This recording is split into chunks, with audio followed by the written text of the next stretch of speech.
Hi, this is Roland J. Ruiz, 2026 inductee into the San Antonio Radio Hall of Fame, and you're listening to The Ascent with Crestmont Private Wealth. The opinions expressed are those of the host. The material is for informational purposes only. It does not constitute investment advice, and it is not intended as an endorsement for any specific investment. Visit CrestmontPW.com for more details.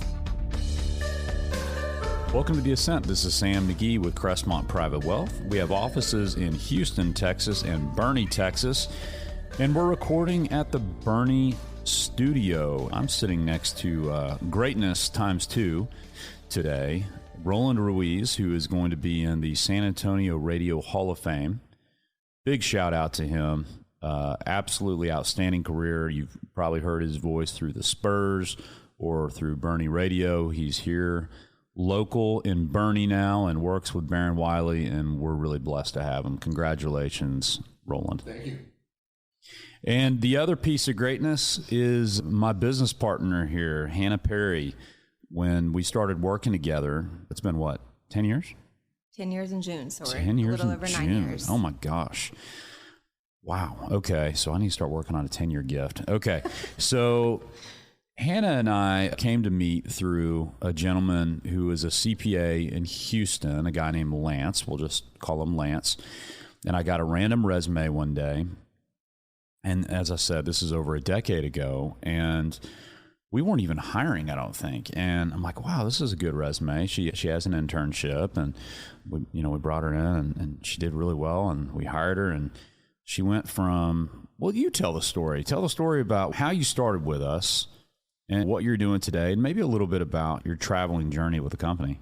Yeah, so I started with the team in 2017, and I was given the option to explore the advisor route and the operations route, thinking at 22 years old, right out of school, that I wanted to be an advisor, just like every other 22-year-old leaving school.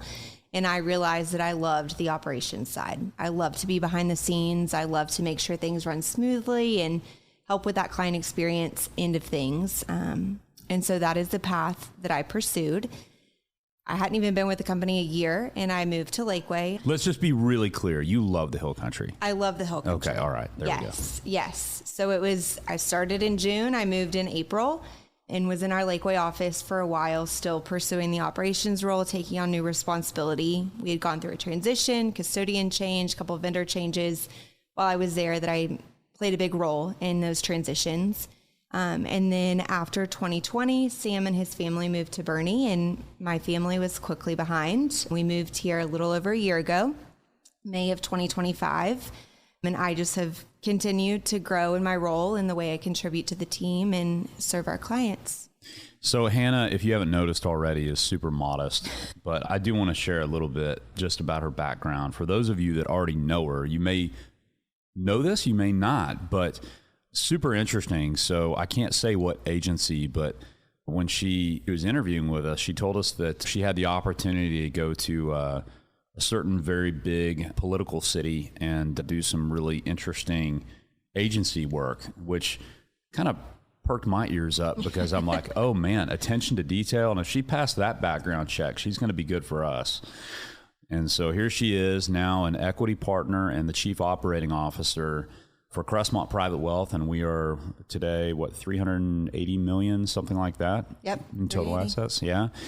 And so give our listeners a little bit of a feel. I think there's probably a lot of younger, maybe women that are listening to this, or maybe even college students that are coming out, and you're still pretty young. I mean, to be fair, yeah? I would like to You're in your consider 30s. myself, yes. I can't name your age.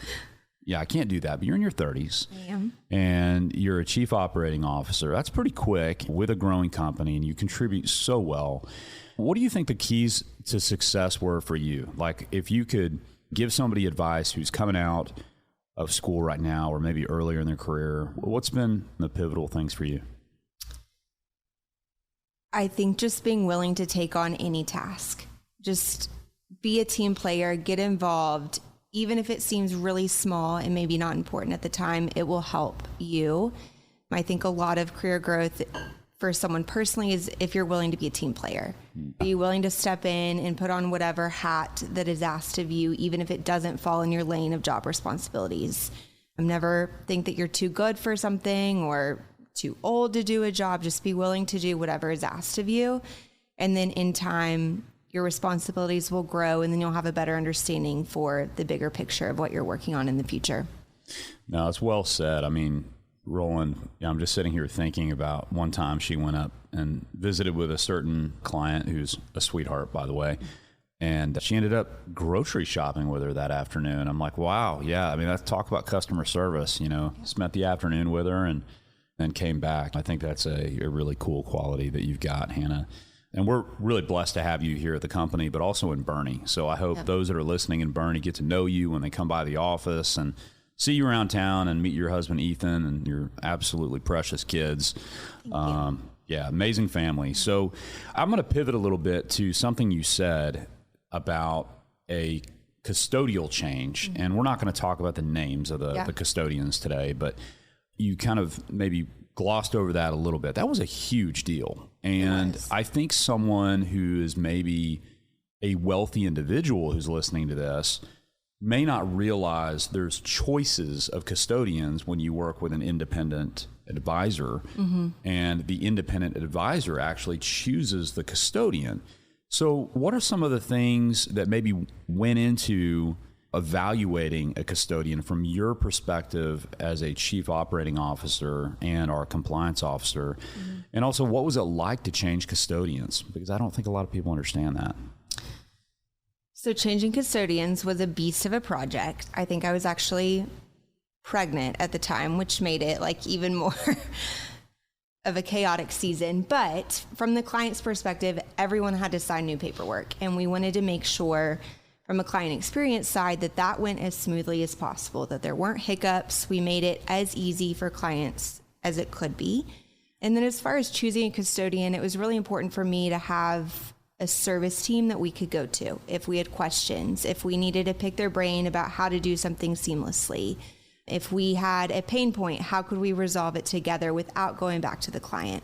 So I think a service team was really important, in just knowing that we had a custodian to fall back on if we had questions, or if we were trying to prospect a new client, what's something that they offer that we can show them that this working with us when we partner with this custodian, how does it benefit the client? And when we think about a custodian, some people don't even know what we're talking about. Custody, custodian, what is a custodian? I think a lot of people listening are like, what in the world are they talking about? How would you describe that in layman's terms? It's essentially where your money is. We don't have access to, or we don't hold your money. It is where your money sits.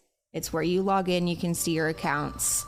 But I essentially think it's like your bank account. That's where your money is held. Yeah. And so they provide tax statements, and they have apps where you can log in and see where your assets are, mm-hmm. and have alerts and so forth. And so when we think about a custodian and the selection of that custodian, maybe point out one or two things that you think are really important when you select one as an advisor. If you had free reign to choose between hundreds of them, mm-hmm.